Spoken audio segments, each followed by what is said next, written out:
Okay, well, again, my name is Paul Kirst. My wife and I live bounce between Minneapolis, Minnesota, and our cottage out in the woods of Wisconsin. I'm retired, and I've been involved actively and inactively in the integral community for probably 25 years. I was first introduced to integral philosophy through the works of Ken Wilber about 26 years ago. And when he published his book, The Theory of Everything, that's when he injected spiral dynamics into his philosophy. And that's when I was first introduced to spiral dynamics. I've since then kind of leaned more in that direction. So that's who I am. And today I'm going to talk about, I think, two very fascinating, very different, but fascinating people who basically tell some pretty interesting stories about, shall I say, the evolution of humanity. And those two are Clare Graves, who basically developed the initial philosophy or the initial study that Don Beck and Chris Cohen used to write the book Spiral Dynamics, and then Yuval Noah Harari, who wrote the books Sapien and Homo Deus, and again he talks about the same subject area, it just covers it from a different standpoint. So I'm going to go ahead and get started.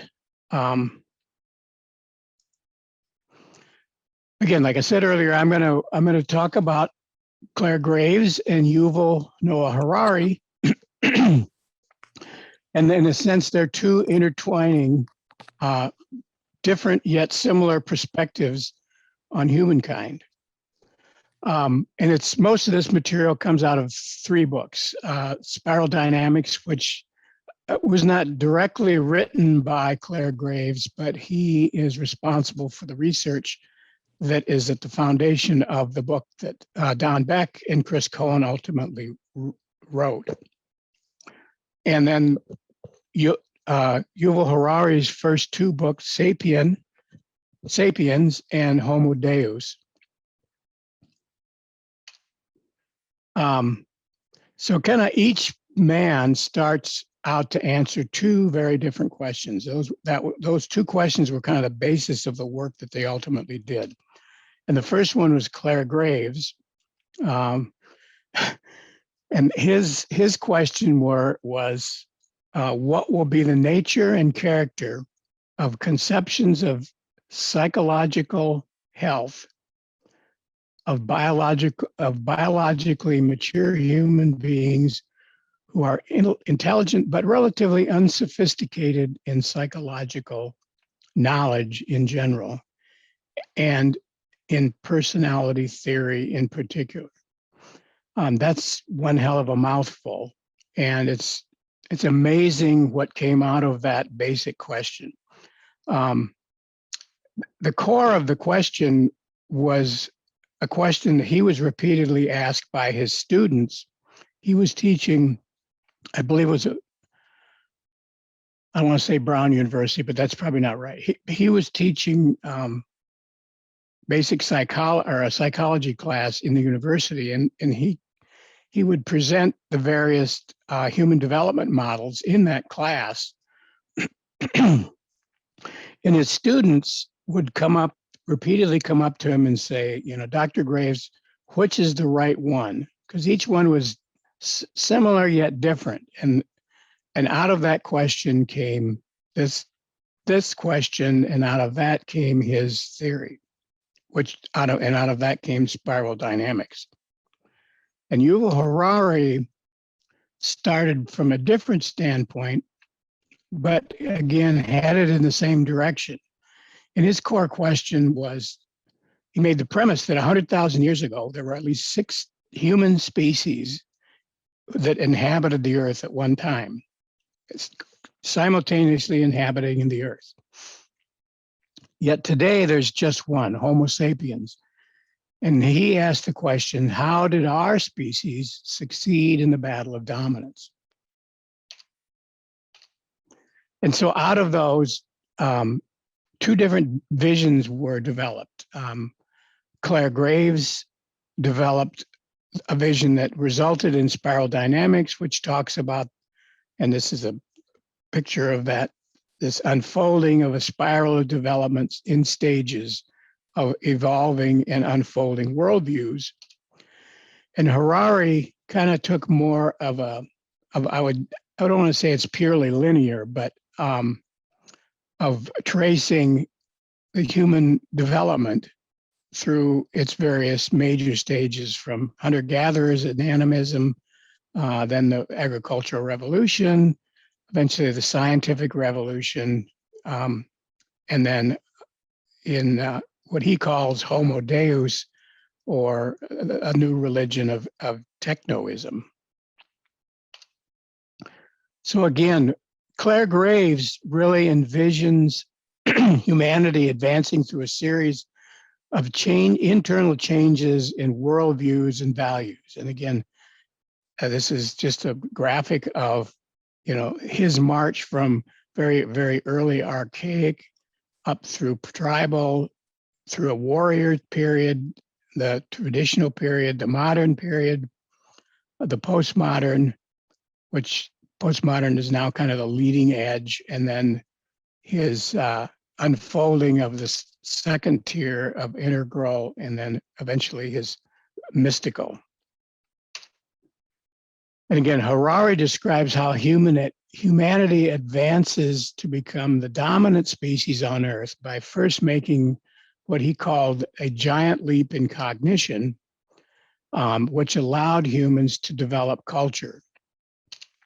And then because of this development of culture, out of that came the ability and the propensity to develop and make advances in science, economics, religion, politics, all of those components of human culture that we enjoy today.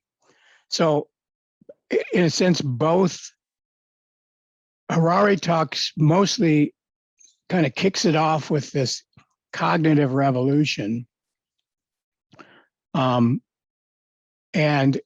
which is very, very similar to the unfolding stages of Graves, because again, part of what causes a transition from one worldview to the next is a little mini cognitive evolution in the brain functions of humans.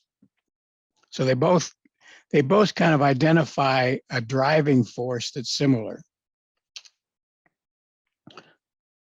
So the first thing I wanted to do was to place the two works on the AQAL quadrant system, which was developed by Ken Wilber. And Harari, in his works, he talks a lot about intersubjective entities and institutions, and that the development of these intersubjective entities and institutions were the driving forces that made humanity advance and human culture to become more and more complex. But yet, as he talks about it, as he writes about it, he calls them intersubjective entities. But as he talks about them, they are really very interobjective. And so in this vision that he articulates, that has upper right quadrant elements, but is really more based in the lower right quadrant of systems, structures, laws, norms. Yes, at its very beginning, there were biological and physiological developments, but the real advancement came from humans' ability to develop culture and share knowledge. While Graves articulates a vision that remains mostly in the lower left quadrant, with elements of upper left mixed in. For instance, in the work, he mentions the reintroduction of spiritual values in tier 2 development. So again, Graves' realm is more on the left side of the AQAL quadrant or system, and Harari's really is more on the right side. Graves looks really at interiors. Harari mostly looks at exteriors. I mean, there's interchanging between the two, but the basic narrative, the basic story that they both tell have these two dominant focuses, different focuses. And these both these visions of humankind's advancement, they articulate that humanity advanced through evolution, through social evolution, rather than biological evolution. So for a large part of both stories, most of the story is in those lower two quadrants, most of the stories.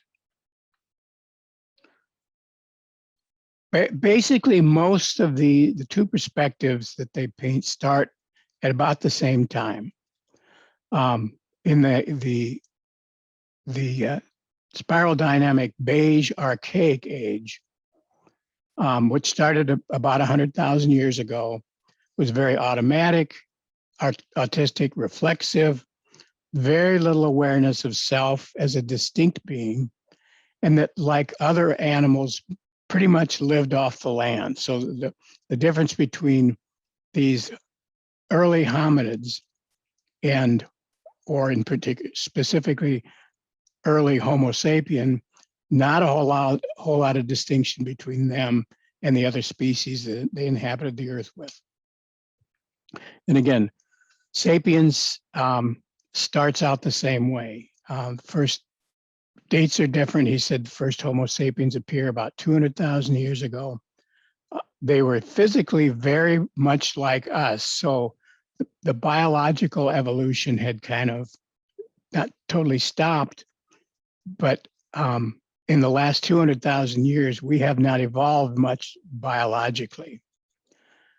And they, at that time, during this beige period, they coexisted with other hominid species and lived very much like these other species. So at this point, the two historical narratives are pretty fairly similar. You know, in beige, again, the world was populated by numerous hominid species. They were spread all over the planet, and they were beginning to slowly grow in numbers. The basic social unit of most of these hominids was a family group or small band of families with really no more than 10 or 15 individuals. And all hominid species at that time lived as simple hunter-gatherers. Hominids did have a few advantages over the myriad other species they lived on the earth with. For instance, they could craft and use small, crude stone tools, and they could use fire. Still, life for humans was all about survival, just like every other species that they inhabited the planet with. Homo sapiens were just one of several hominid species, and they had no special advantage over the others at this particular point in time. So it could be said at this point that the individual, at least as we think of an individual today, did not exist. At best, they were members of their own familial collective, contributing to the survival of the group, and not independently self-actualizing individuals. So then the next stage, humans and human culture begins to emerge. And in spiral dynamics, this is the purple tribal V meme, which began about 50,000 years ago. And some of the characteristics of this particular worldview is showing allegiance to elders, customs, clans. They bond together to to ensure and find safety. And in that process, one of the tools they use to build these bonds is the use of sacred places, sacred objects, and they use ritual. Similar place in Harari's narrative is what he calls this cognitive revolution, which he pins at about 70,000 years ago. And he describes it as sapiens' brain changed that enabled thinking in unprecedented ways from other hominids and unprecedented ability to communicate using an altogether new type of language. And as he articulated, this allowed sapiens to think and communicate about things that as he described, did not exist. Maybe the simplest way you could say this, they learned how to conceptualize things that were not in their immediate physical reality and communicate to each other about that. And this really started the development of culture and social coordination. So again, at this point, the two perspectives are still pretty similar. Spiral dynamics is centered in how human values developed in human culture. And Sapiens really is centering a lot on human cognitive development and how it impacted cultural development.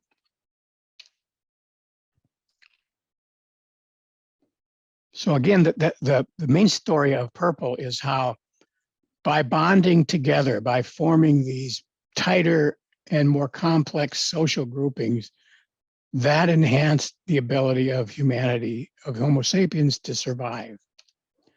Because there were real advantages of, back in the previous one, probably the biggest social structure was the small group of 10 to 15. And that while that had survival advantages over just individuals, by being able to leverage up tenfold to grouping together in groups of 100 to 150, this had a huge advantage over those species or those hominid groups that only had 10 to 15 in their basic social structures. So the challenge was, how could a species that didn't by nature have a herding instinct pull together into a large group consisting of more than a very few family units, and how did it move beyond just instinct? And again, what the story, and again, Graves articulates that this did happen. Harari goes deeper into what exactly happened. He said that this was a change in the brain structure, which enabled them to think and communicate in unprecedented ways and different ways than other hominid species. And this really allowed Homo sapien to apply themselves to the task of creating rudimentary culture, and through this assigning different roles to different members of the clan or tribe. Specialization in clan or tribe role started to develop here. You could get more done, you could get things done faster, and that improved survivability. And they also used this increased mental capacity to create rituals that facilitated the process of bonding into larger groups. And these rituals could be commonly shared and honored. So these are some of the rudimentary tools that they developed, if you will, that allowed them to bond together and hold together as a cohesive social group that was beyond just 10 or 15 members of a small family group. And this created a rich spirit world for them that helped explain the innumerable and frightening natural phenomena that surrounded them. And again, this made the clan safer psychologically, not just physically, but psychologically safer. So again, at this point, not much is happening, or not much happened for about 50,000 years. And then things started to speed up. And this is where at this point is where the spiral dynamics red warrior theme began to unfold, starting about 10,000 years ago. And in that world, some of the characteristics, some of the major, if you will, worldviews that this was made up of was a world of haves and have-nots is good to be. In that world, it's good to be a have. Gratifying impulses and senses immediately, and fight remorselessly and without guilt to break constraints. So it's out of this that the individual began to develop. Again, this is really the start in Sapiens. The story is of the beginning of the agricultural revolution. Starting 12,000 years ago, this developing agriculture to move beyond hunter-gatherers allowed human population to grow during this period. And again, things moved very fast, moved from villages, which grew into towns, towns grew into cities, cities grew into empires.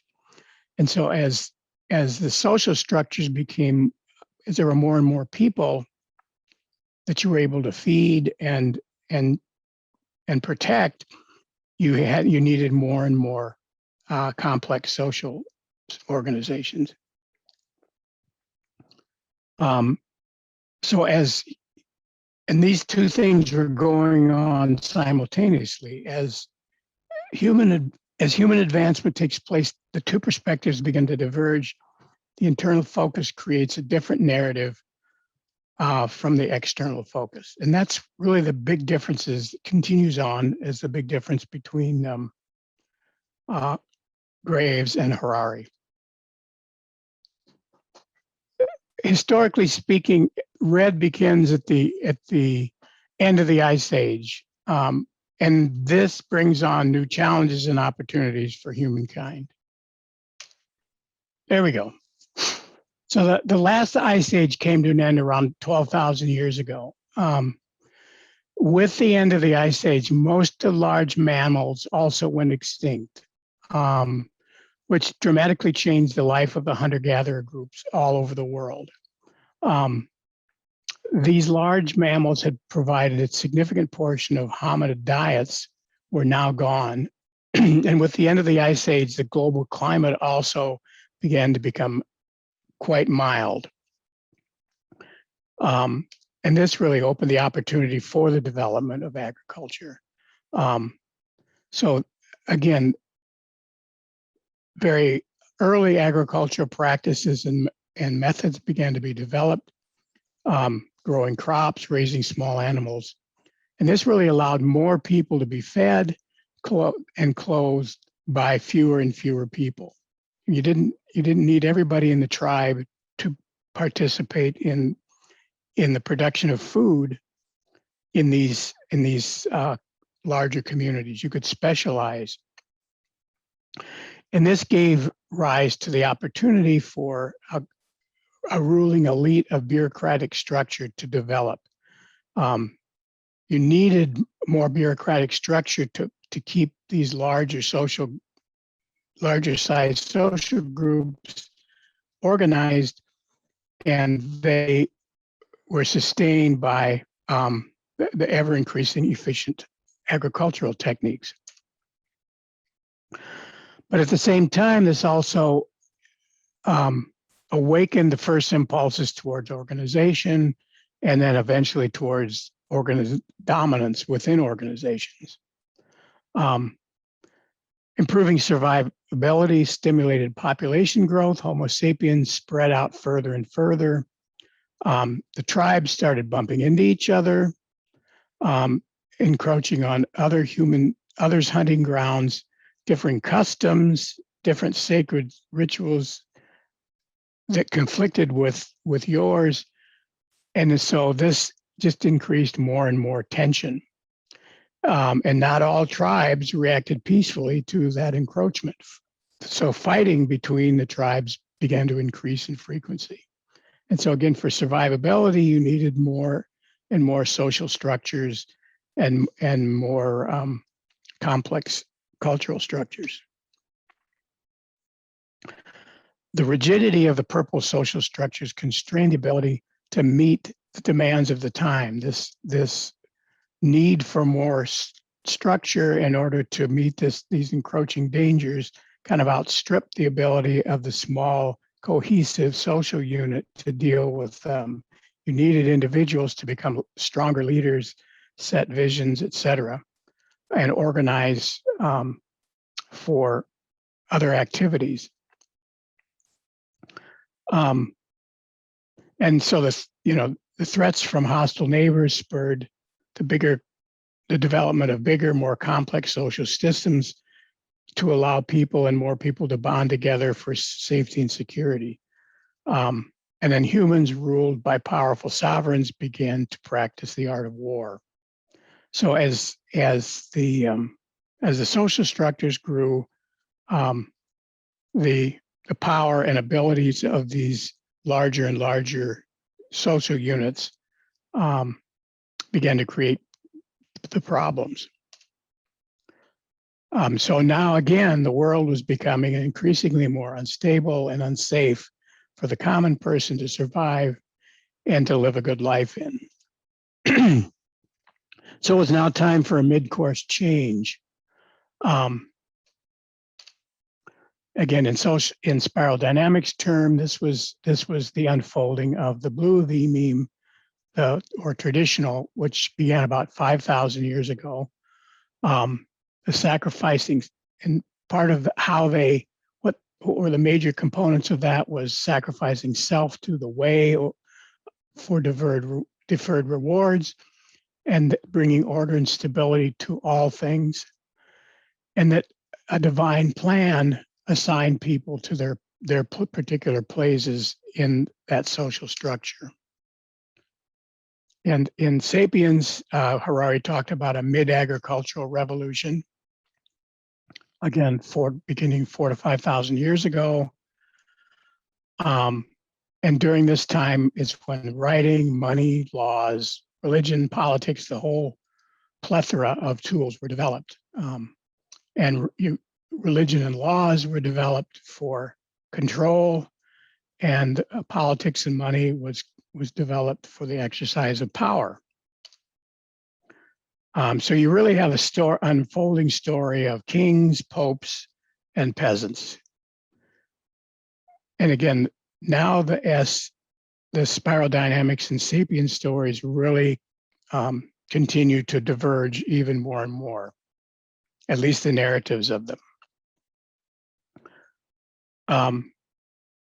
And Harari really does articulate that, and I'm kind of really mixing metaphors here, is that the one truth really became a path to develop palatable authoritarian rule. The red V meme was dominated by red authoritarianism of an individual. The blue V meme is dominated by the authoritarian rule of a divine one set of truths. Both of them are authoritarian in nature. Empires grew to rule over more and more people, while the rulers continued to act out of egocentric impulses.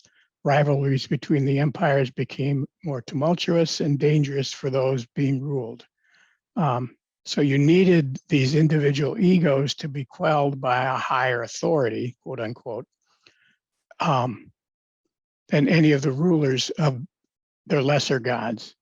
How better a way to bridle warring empires was than through the fear of a wrathful God. So empires and kingdoms continue to rise and fall during this Bronze Age and Iron Age.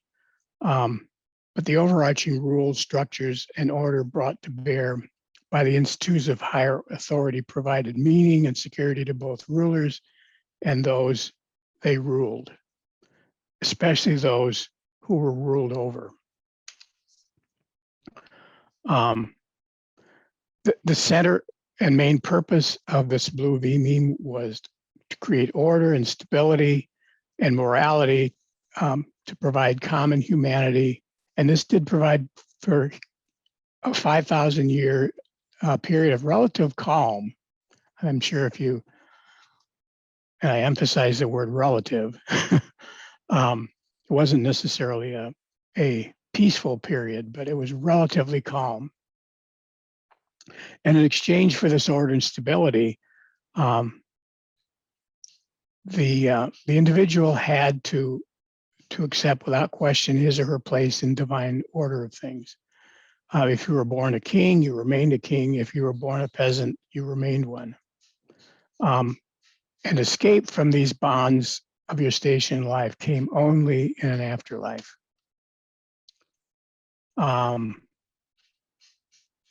So authoritarian rule is still there, but it's not so dangerously centered in one person's ego. So the world, in the blue V meme, the world has been made relatively safe so that a growing collective of we's could live their lives without constant fear and in relative security. Creating authoritarian-based religions and law-based authoritarian political systems allowed this ruling elite to expand in numbers and still make a safer, less fearful world for the masses to live in without ceding a lot of power back into those masses, as was the case in the earlier purple V meme. So these tools of organization were created during this period: money, writing, codified laws, broader-based rules of conduct, religion, and politics were all invented during this period of time. And they were all created and implemented to facilitate organization of larger and larger numbers of people into a single group. Blending authority-based politics and religion together proved to be a very powerful combination. The simplicity of a singular right way allowed large numbers of individuals to be organized under one quote unquote ruler. And so, you had things like divinely appointed kings and things like that. So now we come to the end of this period, and things have been pretty stable for 5,000 years, but then everything speeds up. And this ushers in the spiral dynamics period, called the Orange Modern worldview, starting about 350 years ago. And the main characteristics of this worldview are striving for autonomy and independence of an individual, seeking out the good life and material abundance now, not waiting until some time after you've died, and doing this through enhancing living circumstances through science and technology. And again, this was classified as the scientific revolution in Sapiens, which he pegs as starting about 500 years ago. And he really articulates a very detailed story of how science, technology, and economics really, really changed the course of human history. And during this time, you had an exponential growth in human institutions. And he frequently talked about the new religion of this V meme became humanism, as opposed to a divine. But again, the thing that really he really articulated was how very, very rapidly this V meme unleashed huge changes on the objective material world. And you can kind of see this in these two illustrations. One on the left being, a typical medieval village, and the one on the right, a modern metropolitan area. Huge, huge changes in relatively small amount of time. And it's at this point that the two stories of spiral dynamics and sapiens really diverge more and more. That this orange, embedded in this orange world,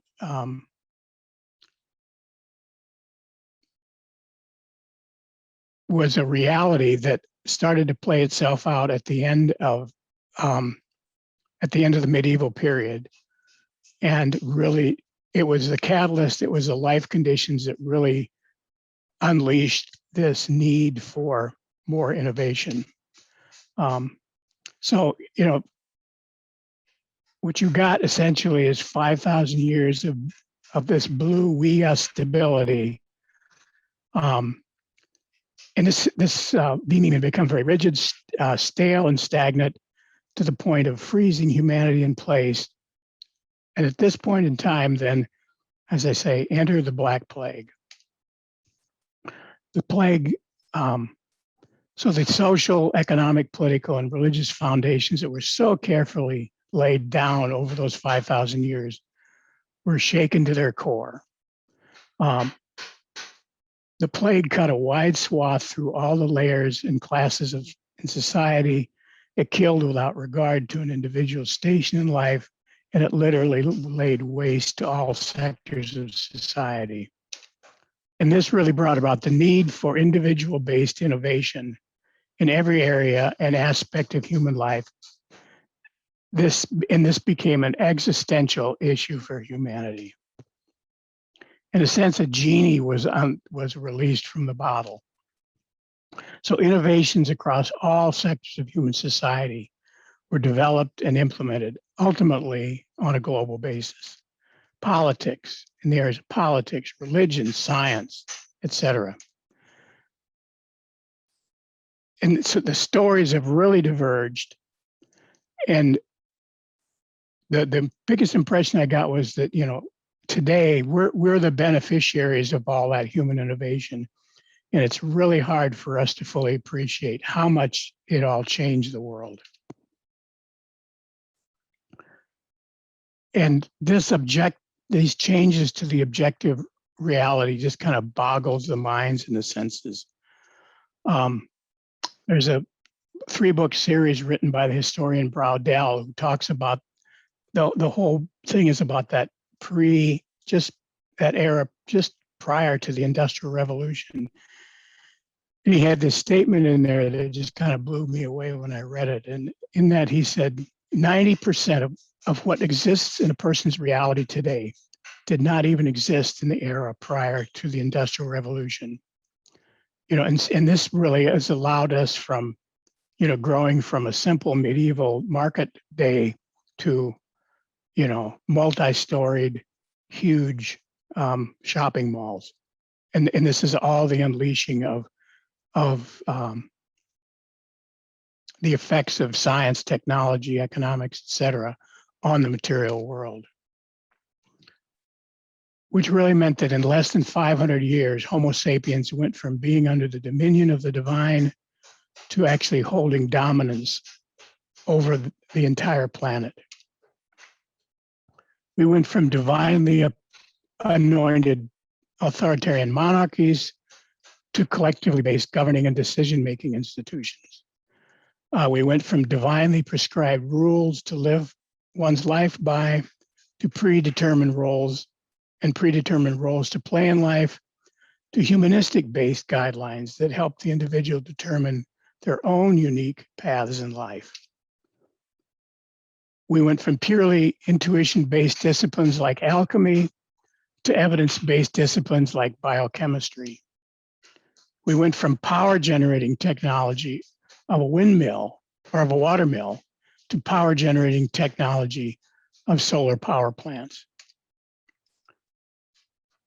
We went from an agriculture that in any given time could feed a few thousand lives at most, and in focus, to an agriculture that feeds billions of mouths. We went from money lenders to mega banks. Well, and it's just amazing what this progress has unleashed. But it came at a price.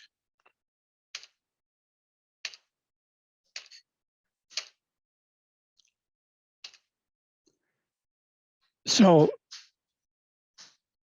this unleashed this price that was to be paid by all this technology, all this science. That's what released the green V meme, which is, again, in spiral dynamics term, is the postmodern, beginning about 150 years ago.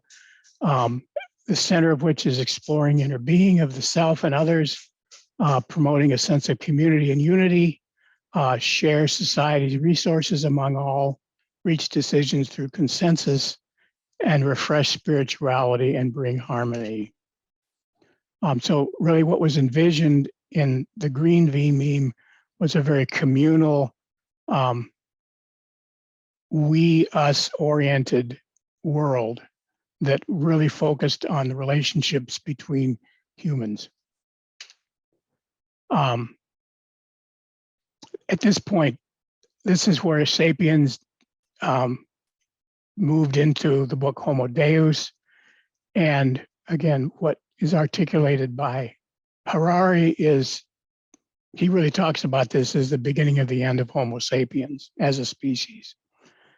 And he articulates a very strong and a very detailed narrative of how medical science and technology, biotechnology, nanotechnology brings about the ability, that's what really is bringing about the ability of humans to leap beyond the last 2.5 million years of biological evolution.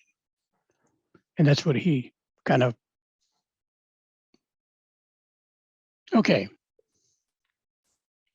So he really talks about this, all the things that are going on in computer technology, which is bringing about truly global interconnectedness of information, of communications. He touches on artificial intelligence, robotics, talks a little bit about the singularity. And what he really paints is a picture of a system that transcends the importance and needs of an individual. Which is a very, very different vision from what's presented in Graves's Green. So at this point, the narrative's just totally split.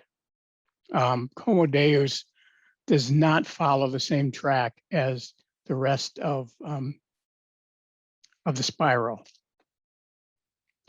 And it kind of centers on the fact that from spiral dynamics standpoint, yes, you can argue that green is the leading developmental edge of the spiral dynamics perspective. But the objective world that we live in right now is very green centered, or is very orange centered. Green is a communally oriented V meme, and that's what's really narrated by Graves. And it's at this point that the perspectives really break apart and go in their separate ways. Green represents the internal processes that we are currently going through, that are being worked on by humanity, and that are subjectively relevant with significant but very limited power to influence and change the direction the objective world is taking. So rather than this, pull together, we make these decisions as a group, we'd make it for the betterment of everybody.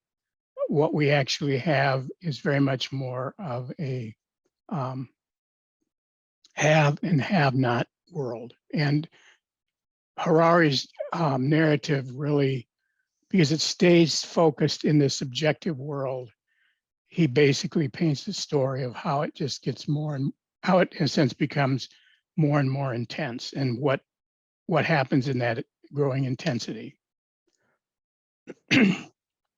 Spiral dynamics, yellow and turquoise are all intense, for all intents and purposes, the subjective hopes and dreams of how humanity can positively work its way through its current challenges that are raging in the real objective world.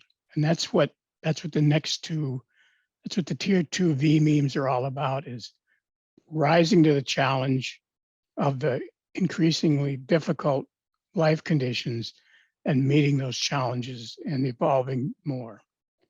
Harari, on the other hand, his narrative tells a story of very powerful objective forces that are pushing humanity towards increasing disparity and inequality.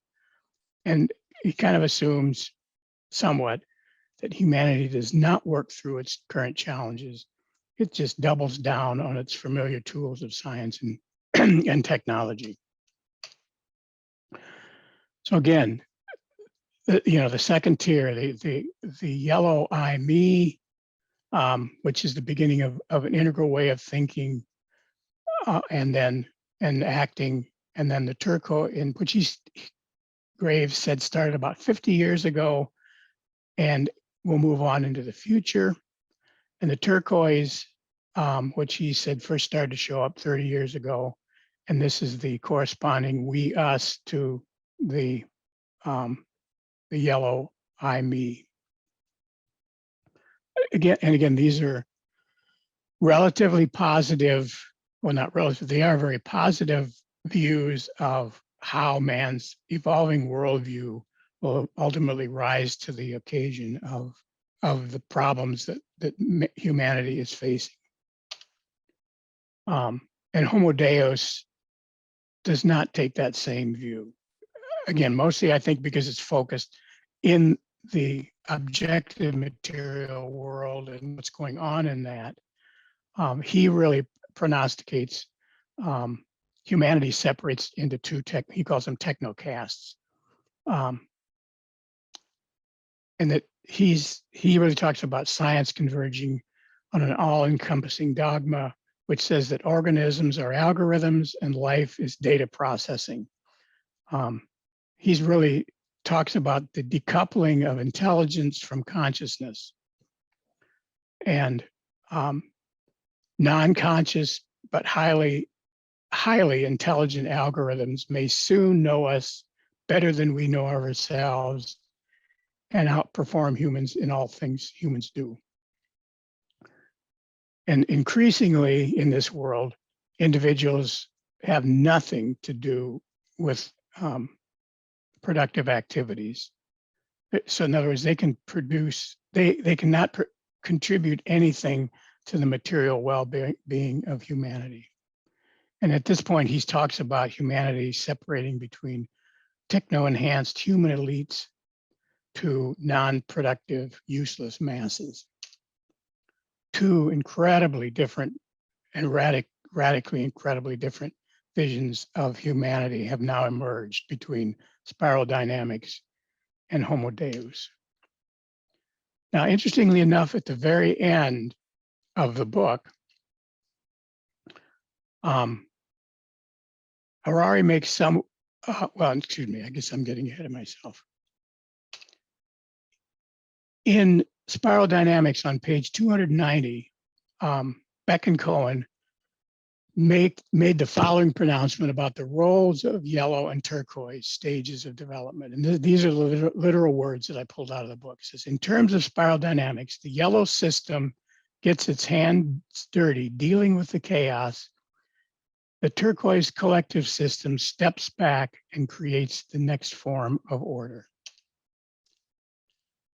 Now that's something that was, again, written at the end of the 90s. 20 plus years have ensued. We see a different reality than was seen initially certainly by Graves, and you could even argue very different than what was seen by Beck and Cohen. Again, this is in a sense, my own personal take on it is it seems like the ultimate dilemma of spiral dynamics is that the orange system has gotten the yellow system's hands dirty, but they've done it with a mountain's worth of chaos. While at the same time, the turquoise collective has yet to figure out what it is, let alone create the next forms of order to deal with the chaos. That's my own personal opinion of where the integral world is right now. Plus, truly, who can say what role the green collective system plays in all the chaos? I think that's very much raging on the internet right now as to what the heck the role of green is. So there's two different visions here, just as a summary. Spiral dynamics and Sapiens' view on the world of humanity runs pretty parallel from spiral dynamics beige through spiral dynamics orange. And then they really split. I mean, radically split, starting with spiral dynamics green. And by the time you get to spiral dynamics yellow and turquoise, Homo Deus is painting a picture of humanity that is much darker than what's painted in spiral dynamics. It actually postulates a world that is essentially no longer human, at least not in the sense that we understand what humanity is.